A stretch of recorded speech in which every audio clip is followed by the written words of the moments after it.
तो चैन के बारे में सारे पॉइंट को हमने देख लिया कि चैन क्या होती है, चैन कितने टाइप की होती है, और चैन में एक लिंक किसे कहते हैं, वो सब देख लिए हैं। इसके अलावा कुछ इम्पोर्टेंट पॉइंट है, उन पॉइंट को हम डिस्कस कर लेते हैं, जिससे कि आपके एग्जाम में कई बार क्वेश्चन पूछे गए हैं। Just a minute guys. तो पहला पॉइंट आपका क्या है, आप हेडिंग बनाइए इम्पोर्टेंट पॉइंट। तो पहला पॉइंट है आपका चैनेज। तो ये चैनेज क्या होता है, ये चैनेज किस चिड़िया का नाम है? तो सिंपल सी बातें है कि चैनेज क्या होता है, हम आपको एक्सप्लेन कर रहे हैं। आप क्या करते हैं कि मान लीजिए जब किसी भी एरिया में आप सर्वे करने जाते हैं, तो सबसे पहले कंट्रोल पॉइंट फिक्स करते हैं। मान के चलिए आपके 4 कंट्रोल पॉइंट है। क्या है? 4 कंट्रोल पॉइंट है। फिर आप क्या करेंगे, इन कंट्रोल पॉइंट को आपस में एक दूसरे से मिलाने के लिए एक लाइन ड्रा करते हैं, उसे कहते हैं सर्वे लाइन। उसे क्या कहते हैं? Main survey line. ठीक है, उसे क्या कहते हैं? Main survey line. तो जो लाइन होती है ना, वो लाइन क्या होती है? स्ट्रेट होती है। कैसी होती है? स्ट्रेट होती है। तो सिंपल सी बात है, जब आप लाइन का मेजरमेंट करेंगे तो आपके पास जो चैन होगी उसकी एक लिमिटेड लेंथ होती है। मान लीजिए 30 मीटर की लेंथ वाली चैन है, तो आप यहाँ से यहाँ तक 30 मीटर मेजर करेंगे। इसके बाद अगली चैन मेजर करेंगे, फिर अगली चैन मेजर करेंगे। तो आपने यहाँ से यहाँ तक जो मेजर किया वो आपका क्या हुआ? वन चैन लेंथ। क्या होता है? वन चैन लेंथ। यही आपका चैनेज होता है। क्या होता है? चैनेज।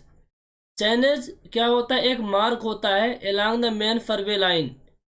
Along the main survey line. तो one chainage, two chainage, three chainage, ये आपका क्या है? चैनेज है। तो इस तरीके से इसको हम डिफाइन कर सकते हैं। Chainage is mark along the main survey line starting from zero to ending of the point in direction of survey.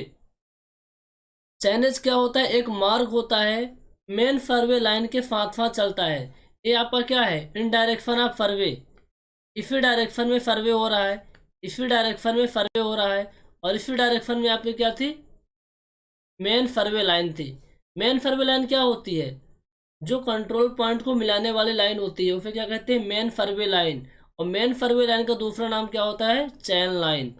तो चैनेज क्या होता है? एक मार्क होता है along the main survey line starting from zero to ending of the point in direction of survey. तो chainage क्या होता है, आई होप आपको समझ में आ गया होगा। जब आपका एक चैन लेंथ कवर होता है तो मार्क कर देते हैं। जैसे एक चैन लेंथ आपका हुआ तो यहाँ से यहाँ तक मार्क कर देंगे, ये आपका क्या होगा? चैनेज हो गया। अगला पॉइंट है आपका, आपने सुना होगा लीडर और फॉलोवर के बारे में। ये क्या होता है लीडर और फॉलोवर? समझिए इस चीज को। ये हमारे दो कंट्रोल पॉइंट है, कंट्रोल पॉइंट ए और एक कंट्रोल पॉइंट बी। अब हम क्या कर रहे हैं, एक हमारे पास 20 मीटर की चैन है। कितने मीटर की चैन है? 20 मीटर लेंथ की चैन है। इससे हम मेजर कर रहे हैं। तो हमने यहाँ से यहाँ तक गया, ये मान लीजिए 20 मीटर आपका हो गया। कितना हो गया? 20 मीटर। तो अब क्या करेंगे, चैन को हम उठाएंगे, फिर आगे हम बढ़ेंगे, यहाँ से यहाँ तक बढ़ेंगे। ये मान लीजिए पॉइंट बी हो गया, ये पॉइंट सी हो गया। इसको कुछ और हम दे देते हैं, मान के चलिए इसको हम जेड दे देते हैं। तो जैसे ही आपका एक चैन लेंथ कवर होगा तो आप क्या करेंगे, चैन को उठाएंगे, फिर से प्लॉट करेंगे, फिर से उठाएंगे। तो ऐसे पता नहीं चलेगा ना आप कितने चैन लेंथ मेजर कर लिए, आपको पता ही नहीं चलेगा। तो हम क्या करते हैं, जो ये आपकी चैन है, जो चैन को इस हिस्से को पकड़ के रखता है उसे बोलते हैं, क्या बोलते हैं? लीडर।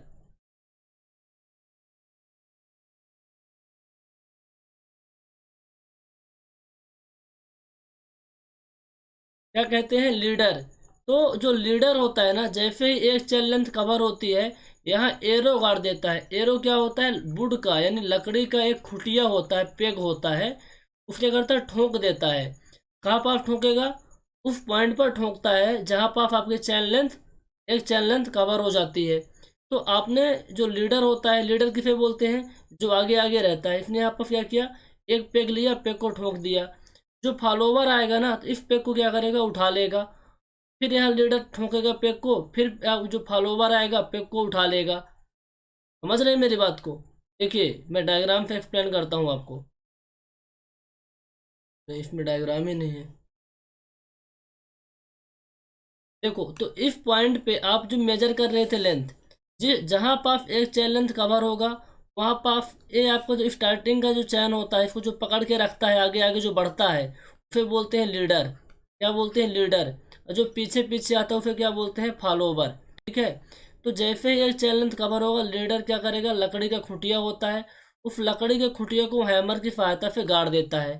और फॉलोवर क्या करता है? उसे उखाड़ता जाता है। इस पॉइंट पे इसने गाड़ा, इस पॉइंट पे भी गाड़ा, इस पॉइंट पे गाड़ा, तो फॉलोवर क्या करेगा? इन सभी पेग को उठाता जाएगा।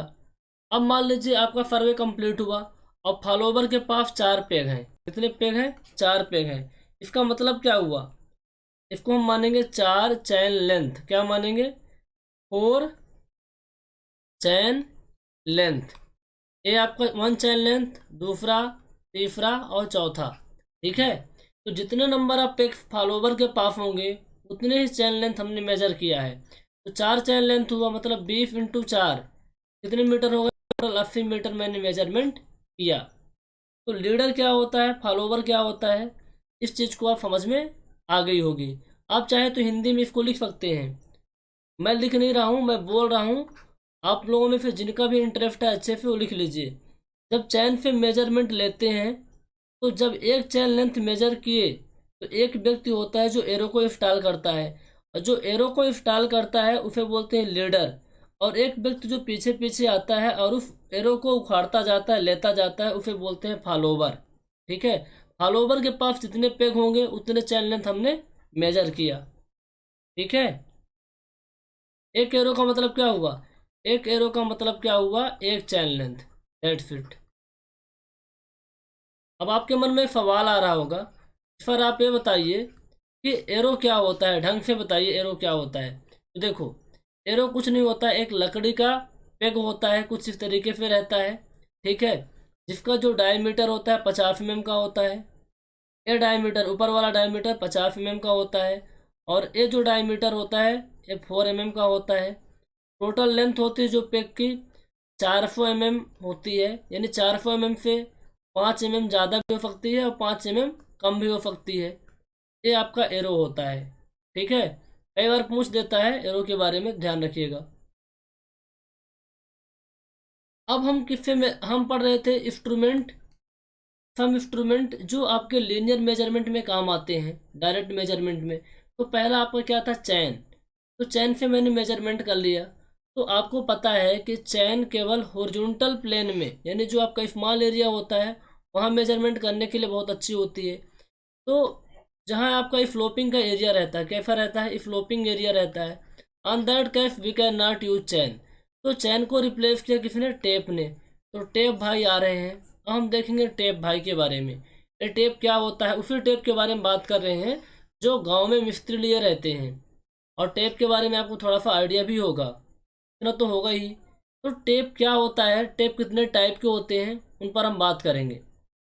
देखो, टेप जो होता है एक लीनियर मेजरमेंट करने का जुगाड़ है। सिंपल सी बात ये है, इससे हम क्या करते हैं? लीनियर मेजरमेंट करते हैं। लीनियर मेजरमेंट करते हैं। ठीक है। लीनियर मेजरमेंट करते हैं। डायरेक्ट जिससे मेजर, जिससे मतलब क्या हुआ, मैंने 4 मेथड बताया था। तो पहला क्या था? Direct measurement. तो डायरेक्ट मेजरमेंट करने का एक तरीका होता है।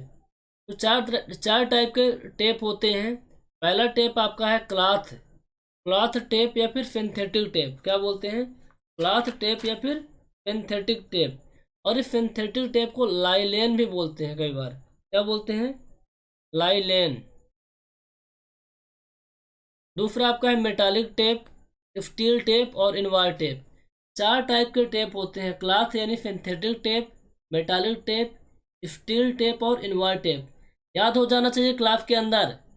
तुम क्लास, आप लोग यदि ऑफलाइन क्लास के अंदर होते तो मैं तुरंत ही पूछता, तुम बताओ घंटा चैन में कितने फिट होती है, एक लिंक क्या होता है, ठीक है, फ्रंक स्केल क्या होती, मैं डायरेक्टली पूछता। यदि आपसे नहीं बनता उस टाइम पे, तो वही जानता है जो मेरे क्लास, ऑफलाइन क्लास के अंदर होता है। तो आपको सिंसियर होकर पढ़ाई करनी है। ठीक है।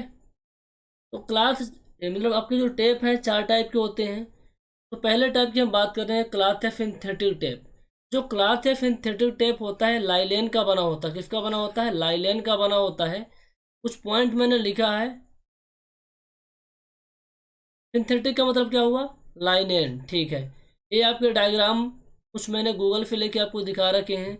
ये आपका कैफा कैफा टेप है, लाइनेन का बना हुआ टेप है, लाइनेन। लाइनेन क्या होता है आप जाके गूगल पे देख लो। तो सबसे इम्पोर्टेंट बात यह है कि जो आपका क्लॉथ टेप होता है लाइलेन का बना होता है।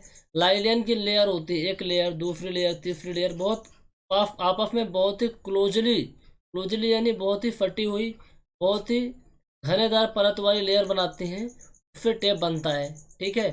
इसकी जो विड्थ होती है जनरली, इस टेप की जो विड्थ होती है, ए वाली विड्थ, इसकी मैं बात कर रहा हूँ, ये होता है आपका 12 से लेकर के 15 mm। कितना होता है, 15 mm होता है। इसकी जो विड्थ होती है 12 से 15 mm होती है। अब ये जो टेप आता है जनरली 10 मीटर, 20 मीटर, 25 मीटर और 30 मीटर में अवेलेबल होता है।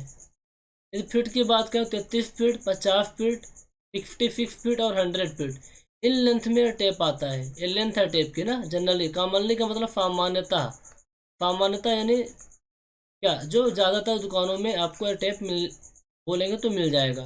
10 मीटर, 20 मीटर, 25 मीटर, 30 मीटर और 1 फीट में। ठीक है।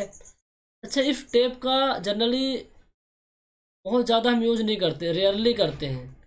लेंथ मेजर करने के लिए रेयरली करते हैं, क्योंकि इसमें कुछ प्रॉब्लम होती है। क्या प्रॉब्लम होती है कि इस टेप का जनरली हम हर काम में यूज नहीं कर सकते हैं। यहाँ पर एक पॉइंट मैंने लिखा है, cloth tape is rarely used for making accurate measurement. Accurate measurement यदि हमको लेना है तो हम क्लॉथ टेप को सजेस्ट क्यों नहीं करते हैं, क्या कारण है। देखो, उन रीजन को हम देख लेते हैं। या फिर आप कह सकते हैं क्लॉथ टेप यदि यूज करेंगे तो क्या डिसएडवांटेज होता है, ये पॉइंट भी। तो पहली बात तो मॉइस्चर का इफेक्ट ज़्यादा होता है, इसमें बहुत जल्द मॉइस्चर का इफेक्ट आ जाता है। मॉइस्चर यानी क्या होता है, गीलापन। यदि आप टेप मान लीजिए गंदा हो गया, आप साफ करेंगे तब भी प्रॉब्लम आती है। आप ठंड के टाइम पे गए हैं टेप को लेकर के, तो थोड़ा सा भी यदि मौसम डिस्टर्ब हुआ तो उसमें मॉइस्चर का इफेक्ट आ जाएगा, तो कहीं ना कहीं हम मेजरमेंट अच्छे से नहीं कर पाएंगे। यदि हवा चल रही है तो आपका जो टेप होगा मुड़ जाएगा, ट्विस्ट अंडर विंड। और फ्रिंकेज हो सकता है, टेम्परेचर ज़्यादा है तो फ्रिंकेज होगा, टेम्परेचर कम है, टेम्परेचर कम या ज़्यादा होने से उसमें प्रॉब्लम हो जाती है फ्रिंकेज की। तो 3 पॉइंट हैं जिसके कारण इस टेप का यूज़ हम जनरली एक्यूरेट मेजरमेंट के लिए नहीं करते हैं। हाँ, अच्छा आपको रफली मेजर करना है कितनी लेंथ है तो you can do this, otherwise इस टेप का यूज नहीं करते, क्योंकि इसमें मॉइस्चर का इफेक्ट होता है। हवा चलेगी तो टेप आपका ऐसे मुड़ जाएगा, ऐसे टेप ऐसे मुड़ जाएगा तो कोई काम का नहीं रहेगा, एक्यूरेट लेंथ तो आएगी नहीं ना जो आपका टारगेट था। तो ये डिसएडवांटेज है। तो आई होप समझ में आ रहा होगा कि क्लॉथ टेप या सिंथेटिक टेप के बारे में। यदि आपको कई बार एसएससी जेईई मेंस में क्वेश्चन आता है कि भैया आप टेप क्या होता है, टेप कितने टाइप के होते हैं, इनके कुछ पॉइंट आपको लिखने हैं, 10 नंबर का क्वेश्चन आ गया, आपको लिखते आना चाहिए। दूसरा टाइप टेप क्या है, मेटालिक टेप। ये आपका जो फोटो है मेटालिक टेप का है, किसका है, मेटालिक टेप का है। ठीक है। अच्छा, जो मेटालिक टेप होता है ये भी लाइनेन का ही बना होता है, किसका, लाइनेन का। और इसमें एक खासियत होती है, देखो इसमें क्या खासियत होती है कि जो ये टेप होता है ये आपका लाइनेन हुआ, ये भी आपका लाइनेन है। ठीक है। इसके बीच में क्या होता है, ब्रास के वायर डाल दिए जाते हैं। लाइनेन के बीच में ब्रास के वायर डाल दिए जाते हैं। ये आपके लाइनेन है, ये भी आपके लाइनेन है।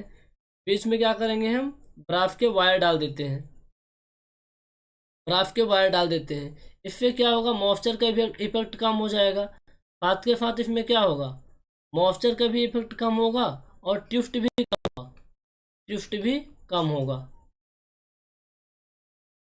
इसलिए एक पॉइंट मैंने लिखा है, left twist and left moisture effect. It is generally use to measure offset. Offset measure करने के लिए इसको उपयोग करते हैं मेटालिक टेप का, ये ऑब्जेक्टिव आ सकता है। तो ऑफसेट मेजर करने के लिए किस टेप का यूज करते हैं, मेटालिक टेप का। फिर अगला टेप आपका क्या है, steel tape. Steel tape, steel tape में क्या होता है, जो थर्मल एक्सपांशन होता है, थर्मल एक्सपांशन। थर्मल एक्सपांशन क्या होता है, कम होता है। मैं क्या बोल रहा हूँ यार, सॉरी गाइस, कहीं और थोड़ा सा। अच्छा, स्टील टेप के बारे में बता रहे हैं आपको। तो जो स्टील टेप होता है इसमें थर्मल एक्सपांशन ज़्यादा होता है। इसमें क्या होता है, थर्मल एक्सपांशन ज़्यादा होता है। थर्मल एक्सपांशन ज़्यादा होता है। स्टील क्या होता है, एक एलॉय है। स्टील क्या है, एलॉय है। जिसमें क्या होता है, प्योर आयरन प्लस क्या होता है, कार्बन होता है। ठीक है, कार्बन कितने परसेंट होता है, 0.12 से लेकर के 0.25% इसमें क्या होता है, कार्बन होता है। अच्छा, स्टील में कार्बन क्यों प्रोवाइड किया जाता है, स्टील में कार्बन इसलिए प्रोवाइड किया जाता है ताकि उसकी स्ट्रेंथ को बढ़ाया जा सके, स्ट्रेंथ को बढ़ाया जा सके। ये तो फिर स्टील स्ट्रक्चर में हम घुस जाएंगे, ज़्यादा हम बात नहीं करेंगे इस पर। हम पढ़ रहे हैं स्टील टेप, जिसमें क्या होता है, थर्मल एक्सपांशन ज़्यादा होता है। इसमें कुछ और इम्पोर्टेंट पॉइंट हैं, उनको आप लिख लीजिए। पॉइंट नंबर पहला क्या था, थर्मल एक्सपांशन के बारे में लिख लीजिए। थर्मल एक्सपांशन होगा, थर्मल एक्सपांशन होगा। दूसरा पॉइंट क्या लिखोगे आप, not suitable for, not suitable for if the land having vegetation, having vegetation. Vegetation का मतलब ये हुआ, उस जगह पर ये टेप सुटेबल नहीं होता जहाँ बहुत ज़्यादा पेड़ पौधे होते हैं। जहाँ क्या होते हैं, ज़्यादा पेड़ पौधे होते हैं, ज़्यादा पेड़ पौधे होते हैं, उस जगह आप स्टील टेप का यूज नहीं कर सकते हैं। तो दूसरा पॉइंट ये था। तीसरा पॉइंट ये होता है, हम फ्लैट एरिया में इसका यूज कर सकते हैं, फ्लैट एरिया में यूज कर सकते हैं, कर सकते हैं जहाँ अंडुलेशन कम हो, अंडुलेशन कम हो, अंडुलेशन कम हो। और चौथा पॉइंट ये है कि इसमें फैगिंग कम होती है, इसमें फैगिंग कम होती है। ये चार पॉइंट है स्टील टेप के बारे में। पहला पॉइंट है कि इसमें थर्मल एक्सपांशन होता है, not suitable for if the land having vegetation, flat area में यूज कर सकते हैं, और इसमें फैगिंग कम होती है। इसके जो एडवांटेज हैं, दो एडवांटेज आप लिख सकते हैं कि इसमें क्या एडवांटेज है, फ्लैट एरिया में यूज कर सकते हैं, ये आपको क्या हुआ, एडवांटेज हुआ। और फैगिंग कम होती है, ये भी एडवांटेज हुआ। बाकी थर्मल एक्सपांशन होता है, और जहाँ वेजिटेशन ज़्यादा होता है वहाँ यूज नहीं कर पाते, क्या हुए आपके डिसएडवांटेज। तो आप एडवांटेज और डिसएडवांटेज का पॉइंट बना के लिख सकते हैं। अगला टेप है आपका Invar tape, is very very important tape. Invar tape, Invar भी एक एलोय होता है। क्या होता है, एलोय। एलोय क्या होता है आपका, मिश्र धातु। क्या होता है, मिश्र धातु। जिससे आपका इनवार टेप में क्या होता है कि 64% स्टील होता है और 36% निकिल होता है। ये कॉम्बिनेशन आया हुआ है एग्जाम में, 64% स्टील होता है और 36% क्या होता है, निकिल होता है। ठीक है, इनवार टेप में। अच्छा, आप मेरे को ये बताइए, जो स्टेनलेस स्टील होता है, स्टेनलेस स्टील, उसमें क्रोमियम कितने परसेंट होता है, क्रोमियम, कमेंट करके बताइए आप लोग। इनवार टेप में स्टील 64% होता है, निकिल 36% होता है। अच्छा, इनवार टेप की खासियत ये है कि इसमें थर्मल एक्सपांशन बहुत कम होता है। पॉइंट बना के लिखिए। पहला पॉइंट ये लिखिए, इट इज एलॉय, और कॉम्बिनेशन लिख लेना। दूसरा पॉइंट आप लिखिए कि इसका थर्मल एक्सपांशन कम होता है, इसका thermal expansion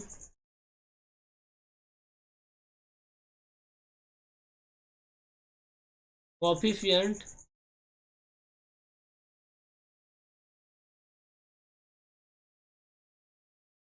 thermal expansion coefficient क्या होता है, कम होता है। तीसरा पॉइंट, तो थर्मल एक्सपांशन कोफिशिएंट क्या होता है पता है ना, टेम्परेचर का कुछ रिलेशन है, अल्फा पर डिग्री सेंटीग्रेड से रिप्रेजेंट करते हैं, अल्फा पर डिग्री सेंटीग्रेड से रिप्रेजेंट करते हैं। और जो आपका इनवार होता है ना, एक सॉफ्ट मटेरियल होता है। कैसा मटेरियल होता है, सॉफ्ट मटेरियल होता है, सॉफ्ट मटेरियल होता है। सॉफ्ट मटेरियल होगा तो इसमें क्या प्रॉब्लम हो सकती है, डिफॉर्मेशन हो सकता है। क्या हो सकता है, डिफॉर्मेशन हो सकता है। इसलिए इसको थोड़ा यूज करना, केयरफुल यूज करना होता है, सावधानी पूर्वक यूज करना होता है, अदरवाइज इसमें क्या होगा, डिफॉर्मेशन हो जाएगा। तो तीसरे पॉइंट पे क्या लिखेंगे, इनवार एक सॉफ्ट मटेरियल होता है, यदि इसका अच्छे से ध्यान नहीं रखा जाए तो इसमें डिफॉर्मेशन हो सकता है। ठीक है। और सबसे इम्पोर्टेंट पॉइंट इसमें ये है, फोर्थ पॉइंट, जो इनवार टेप होता है, इनवार टेप का यूज बेस लाइन मेजरमेंट में करते हैं। किसमें, बेस लाइन मेजरमेंट में। फिर से बोल रहा हूँ, बेस लाइन मेजरमेंट में करते हैं। भैया बेस लाइन क्या होती है, पिछले वाले लेक्चर में मैंने बताया है आपको। क्यों करते हैं बेस लाइन मेजरमेंट करने के लिए, क्योंकि इसमें हाई प्रिसीजन मिलता है। हाई प्रिसीजन मतलब एक्यूरेट लेंथ को हम मेजर कर पाते हैं। बेस लाइन एक ऐसी लाइन होती है जो संपूर्ण सर्वे एरिया को दो पार्ट में डिवाइड करती है। इसमें मान लीजिए ये आपके 4 पॉइंट है, कंट्रोल पॉइंट। ये जो लाइन होती है क्या होती है, मेन सर्वे लाइन। ये क्या है, मेन सर्वे लाइन।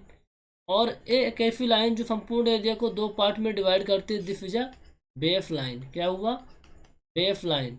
ये आपके क्या हुए, कंट्रोल पॉइंट। ये कंट्रोल पॉइंट है, ये कंट्रोल पॉइंट है, कंट्रोल पॉइंट है। और ये आपकी क्या होती है, main survey line. Main survey line.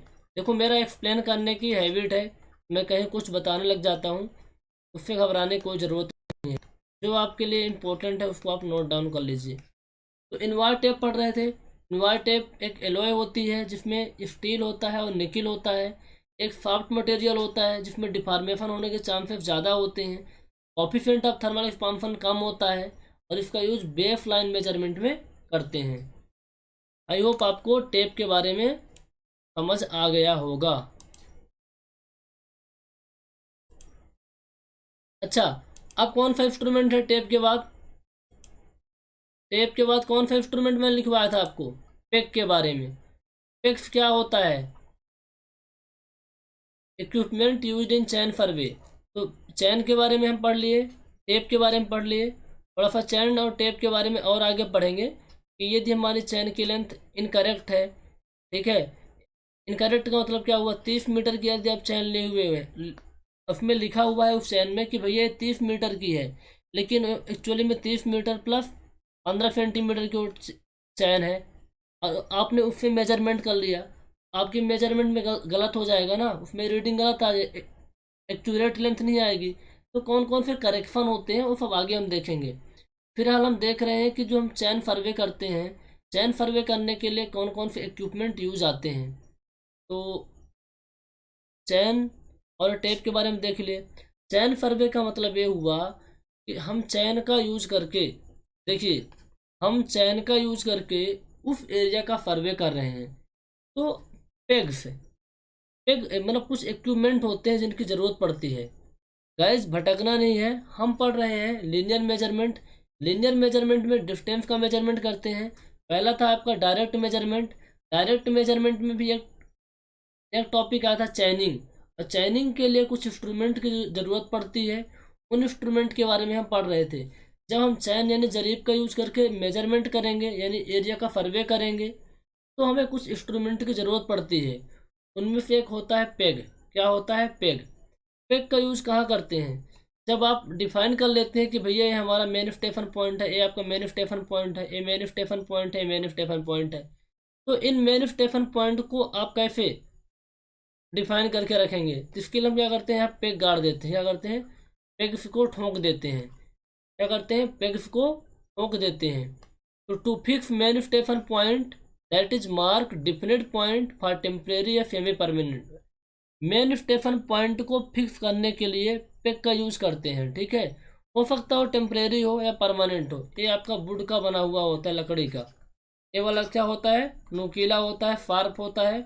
ऊपर से आप हैमर ले लेंगे थोड़ा और ठोकेंगे ऊपर से, ठीक है, तो क्या होगा, नीचे जमीन के अंदर इन्फर्ट हो जाता है। यदि इसके डायमेंशन की बात करें, पेग के डायमेंशन की क्या होती है, पेग की जो जनरल डायमेंशन होती है, यदि हम आपको बताएं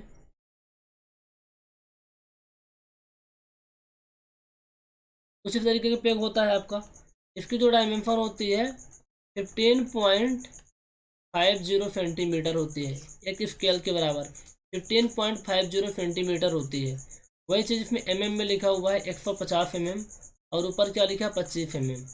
तो मोटा मोटा आप याद रखिए कि 15 सेंटीमीटर के अराउंड होती है पेग्स की लेंथ। पेग क्या होता है, कहाँ यूज आता है, मेन स्टेशन पॉइंट जब फिक्स करते हैं तो वही मेन स्टेशन पॉइंट को फिक्स करने के लिए काम में आता है। पेग के बारे में जान लिया आप। एरो क्या होती है, एरोज क्या होती है, देखो अभी हम आपको बता रहे थे एरो क्या होती है। सिंपल सी बातें है कि ये हमारे main station point, main station point क्या ऐसे समझिए कि आपको यहाँ से यहाँ तक की लेंथ मेजर करनी है, ठीक है। ये आपके मेन स्टेशन पॉइंट है, ये आपका है ए बी सी और डी। आप क्या कर रहे हो, 20 मीटर की चैन ले रहे हो, 20 मीटर की चैन से मेजरमेंट कर रहे हो। आपने 20 मीटर की चैन से यहाँ तक मेजरमेंट किया, ठीक है। फिर इसके बाद चैन को उठाएंगे, चैन को आप क्या करेंगे, यहाँ तक मेजर तो कर लिए आप, ठीक है। फिर क्या करेंगे, चैन को उठाएंगे और आगे की तरफ बढ़ेंगे, इधर की तरफ। तो यहाँ पास क्या करेंगे कि एक पेग होता है हमारे पास, पेग सॉरी एरो होता है, उस एरो को यहाँ ठोक देते हैं। हमारे पास क्या होता है, एरो होता है, और इस एरो को यहाँ क्या करते हैं, हम ठोक देते हैं थोड़ा सा। फिर देखो इस पॉइंट पे जो इंसान होता है उसको बोलते हैं लीडर, क्या बोलते हैं, लीडर। और जो पीछे पीछे आता है उसको क्या बोलते हैं, फॉलोवर, क्या बोलते हैं, फॉलोवर। जो फॉलोवर है ना आएगा तो इस एरो को उठा लेगा।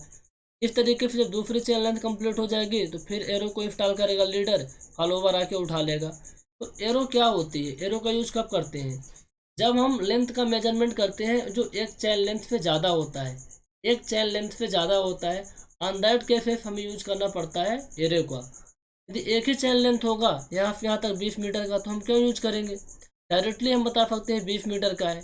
लेकिन मान के चलो यहाँ से यहाँ तक में आपने कितने एरो कलेक्ट किए, 1 1 2 3 4, आपने 4 एरो कलेक्ट किए, 1 2 3 4।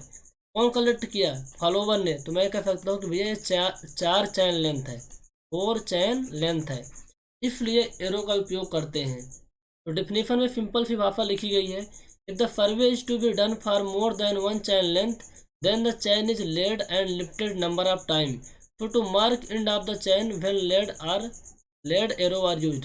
कह रहा है कि भैया जब आप सर्वे करते हो एक चैन लेंथ से ज़्यादा होता है तो कई बार आपको चैन को उठाना पड़ता है, बिछाना पड़ता है, तो हम एरो का उपयोग करते हैं, ठीक है। और क्या बताएं, अगला इंस्ट्रूमेंट आपका ragging rods and offset rods. Ragging rods और ऑफसेट रॉड। देखो रैंगिंग रॉड क्या होती है समझते हैं जरा। मैं आपको बार बार बोल रहा हूँ कि कंट्रोल पॉइंट, जब कोई सर्वे करते हैं तो कंट्रोल पॉइंट फिक्स करते हैं आप, ठीक है। आपने कंट्रोल पॉइंट फिक्स कर लिए, मान के चलो पॉइंट ए है, आपका एक पॉइंट बी है, तो पॉइंट ए और बी को मिलाने वाली जो लाइन होती है, पॉइंट ए और बी को मिलाने वाली जो लाइन होती है उसे क्या कहते हैं बेटा, वो आपकी होती है मेन सर्वे लाइन। क्या होती है, मेन सर्वे लाइन। और ये जो मेन सर्वे लाइन है ना कैसी होनी चाहिए, स्ट्रेट होनी चाहिए, एकदम सीधी होनी चाहिए। अब ये लाइन सीधी कैसे आएगी, आप यहाँ से यहाँ तक मेजर किए, ठीक है, हो सकता है आप ऐसे कुछ चले जाएं, फिर आप कुछ ऐसे चले जाएं, फिर ऐसे ऐसे आप मेजर कर डालेंगे, ये लाइन कैसे स्ट्रेट आएगी, नहीं आ पाएगी ना। उस केस में हम क्या करते हैं कि इसका अलाइनमेंट स्ट्रेट रहे तो हम क्या करेंगे, रैंगिंग रॉड बीच बीच में लगाते हैं। रैंगिंग रॉड, मान लीजिए आपने यहाँ एक रैंगिंग रॉड लगा दी, एक यहाँ लगा दी, एक यहाँ लगा दी, एक यहाँ लगा दी। रैंगिंग रॉड का मतलब समझिए एक रॉड, अभी हम बताएंगे। आपने रॉड लगा दी, आपने एक पॉइंट पर यहाँ भी रॉड लगा दी, एक पॉइंट पर यहाँ भी रॉड लगा दी। आप इस पॉइंट पे देखेंगे, पॉइंट ए पे खड़े होके देखेंगे, एक बॉक्स होता है और उस बॉक्स में फिल्ट लगा होता है, ठीक है, फिल्ट, पीछे लैंप लगे होते हैं।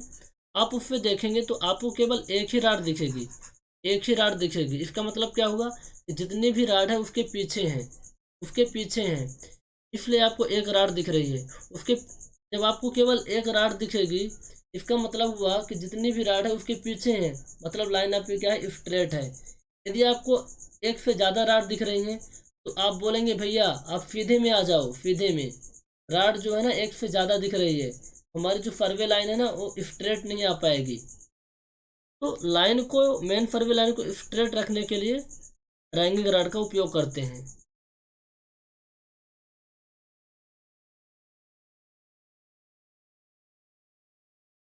अच्छा, बात ये हुई कि जो आपके मेन स्टेशन पॉइंट है ना, यहाँ जहाँ जहाँ हम रैंगिंग राड गाड़ते हैं उसे क्या बोलते हैं, इंटरमीडिएट स्टेशन पॉइंट। क्या बोलते हैं, intermediate station point. It is the process of locating the intermediate station between two main station. दो मेन स्टेशन के बीच इंटरमीडिएट स्टेशन को लोकेट करने के लिए रैंगिंग का उपयोग करते हैं। तो भैया रैंगिंग एक प्रोसेस होता है to locating intermediate station between two main station. Intermediate station इसलिए बनाते हैं कि आपकी जो मेन फरवे लाइन क्या हो, स्ट्रेट रहे। कुछ इस तरीके की आपकी राड होती है, रैंगिंग राड। ये आपका क्या होता है, फ्लैग होता है। क्या होता है, फ्लैग होता है, झंडा। क्या होता है, फ्लैग होता है। और इसमें कुछ पट्टी होती है, जैसे यहाँ देखो एक ब्लैक पट्टी है, एक वाइट पट्टी है, इस तरीके से रहता है। इसमें आपको क्लियर कट दिख रहा होगा, आपने कॉलेज पे देखा भी होगा। ये आपकी रैंगिंग राड होती है। ये वाइट बैंड है, यानी सफ़ेद पुताई है। यह रेड बैंड है, वाइट बैंड है, रेड बैंड है। कुछ इस तरीके की आपकी रैंगिंग राड होती है। इसमें देखिए, इस पर्टिकुलर डायग्राम में आप देखिए,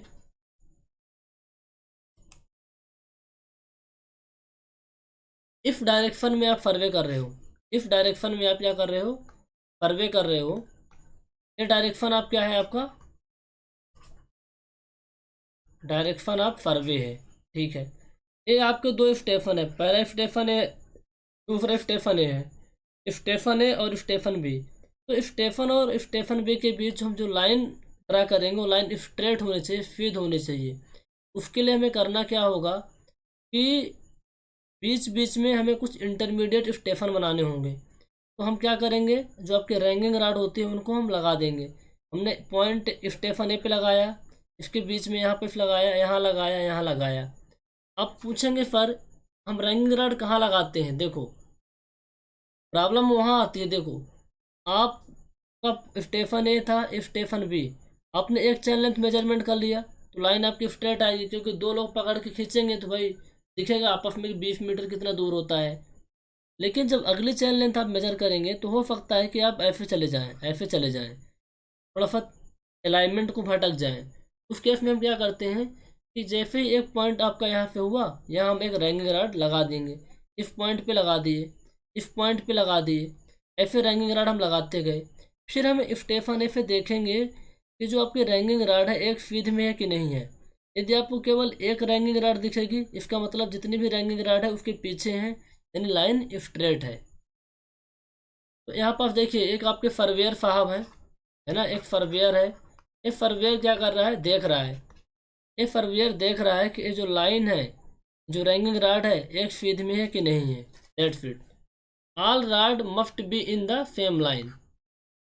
तो बस रैंगिंग क्या होता है, रैंगिंग एक प्रोसेस होता है to locating the intermediate station between two station. तो लोकेट करने के लिए जिस राड का उपयोग करते हैं that is called ranging rod. ठीक है, ऑफसेट राड क्या होती है, सेम वैसी होती है ऑफसेट राड। ठीक है, ऑफसेट राड भी सेम होती है और इसका जो उपयोग करते हैं स्मॉल मेजरमेंट में करते हैं, स्मॉल मेजरमेंट में, स्मॉल मेजरमेंट में। अब इस पॉइंट को ध्यान रख लेना, ऑब्जेक्टिव में आया हुआ है।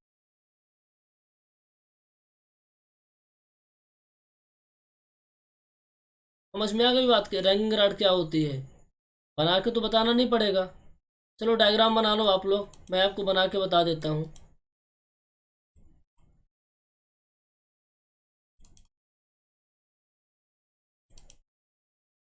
Just a minute.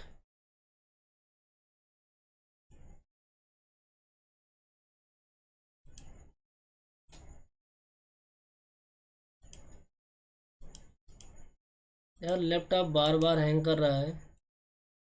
और ये भी लेनेवो का नया लैपटॉप है, 3-4 महीने हुए होंगे। इसमें मैंने 50 से ज़्यादा लेक्चर भी रिकॉर्ड नहीं किए, फिर भी हैंग कर रहा है। मैं आपको कुछ बता रहा था रैंकिंग राड के बारे में, रैंकिंग राड के बारे में। तो चलिए देख लीजिए, कोई बात नहीं। ओके, अब लैपटॉप अपना चल रहा है। तो हम रैंकिंग राड पढ़ रहे थे ना, तो रैंकिंग राड का डायग्राम थोड़ा सा आप लोग भी बना लीजिए। नीचे कुछ इस तरीके से रहता है, नोकीला रहता है, ताकि आसानी से ज़मीन में इंसर्ट किया जा सके। ठीक है। और ऊपर क्या लगा होता है भैया, झंडा लगा हुआ होता है, फ्लैग लगा रहता है। फ्लैग क्यों लगा रहता है, ताकि अच्छे से दिखाई दे, विजिबिलिटी को इन्हेंस करने के लिए फ्लैग लगाया जाता है। ये आपका क्या है, फ्लैग है। कुछ बैंड बना देते हैं, पट्टी बना देते हैं अलग अलग कलर में, जैसे ये आपकी एक कलर हो जाएगा, दूसरा कलर इस तरीके से। मान के चलो इसमें हम एक कलर कर देते हैं। ठीक है। और दोनों वाइट बैंड रहेंगे। ये आपके वाइट बैंड है, ये भी वाइट बैंड है। ठीक है। और ये आपके रेड बैंड है। जो एक पट्टी होती है और एक ऐसी बैंड है, वाइट बैंड है। जो एक पट्टी होती है यहाँ से यहाँ तक, वो होती है 200 mm की। कितनी होती है, 200 mm की। ये भी कितनी होगी आपकी, 200 mm की होगी। ठीक है। और ये जो होता है इसको बोलते हैं शू, क्या बोलते हैं, शू, जिसका यहाँ से यहाँ तक होता है 150 mm। कितना होता है, 150 mm। ओवरऑल यदि लेंथ की हम बात करें, ये होती है 3 मीटर की। कितनी की होती है, 3 मीटर की। तो आप डायग्राम अच्छे से बना लीजिए, और एक झंडा बना लेना, बैंड बना लेना, और उसमें लिख देना कि जो बैंड होती है 200 mm की होती है, नीचे जो फू होता है वो होता है 150 mm का। ओवरऑल लेंथ कितनी होती है, 3 मीटर होती है। अगला क्या था आपका, ऑफसेट राड। ऑफसेट राड क्या होता है, सिमिलर होता है रैंकिंग राड जैसे, और इसका यूज करते हैं स्मॉल मेजरमेंट के लिए, स्मॉल मेजरमेंट के लिए। तो एक कुछ इम्पोर्टेंट पॉइंट थे। इम्पोर्टेंट पॉइंट क्या, इम्पोर्टेंट इंस्ट्रूमेंट थे। अगला इंस्ट्रूमेंट आपका क्या है, पेक्स। पेक्स क्या, प्लम्बब। क्या है, प्लम्बब। प्लम्बब के बारे में आपको मैंने बताया था कि जो प्लम्बब होता है वो डायरेक्शन ऑफ ग्रेविटी को बताता है। किसको बताता है, डायरेक्शन ऑफ ग्रेविटी को बताता है। ठीक है। अच्छा, प्लम्बब होता क्या है, आपको पता है ना, जो एक रस्सी होती है, नीचे क्या होता है, कुछ एक वेट सस्पेंडेड होता है। क्या होता है, वेट सस्पेंडेड होता है। आपने देखा होगा गांव में जनरली मिस्त्री इसको लिए रहते हैं, ये आपका रोप रहता है। तो डायरेक्शन ऑफ ग्रेविटी चेक करते रहते हैं कि हमारी दीवार सीधा आ रही है कि टेढ़ी आ रही है। जो आपका प्लेन सर्वे होता है, प्लेन सर्वे में हर एक पॉइंट पर मान के चलो आप क्या कर रहे हैं, यहाँ से पॉइंट A से पॉइंट B के बीच आप सर्वे कर रहे हैं। आप यहाँ पर प्लम अप लगा रहे हैं, यहाँ लगा रहे हैं, यहाँ लगा रहे हैं। तो तीनों पॉइंट पर जो प्लम अप की लाइन है क्या होती है, एक दूसरे के पैरेलल होती है। लेकिन यदि इनके आप जियोडेटिक सर्वे करें, तो जियोडेटिक सर्वे में क्या होता है कि हर एक पॉइंट पर जो प्लम अप की लाइन होती है ना, अर्थ के सेंटर की तरफ कॉन्फाइड करती जाती है, अर्थ के सेंटर की तरफ झुकती जाती है। ये होता है जियोडेटिक सर्वे में, क्योंकि जियोडेटिक सर्वे में अर्थ के कर्वेचर को हम कंसीडर कर लेते हैं।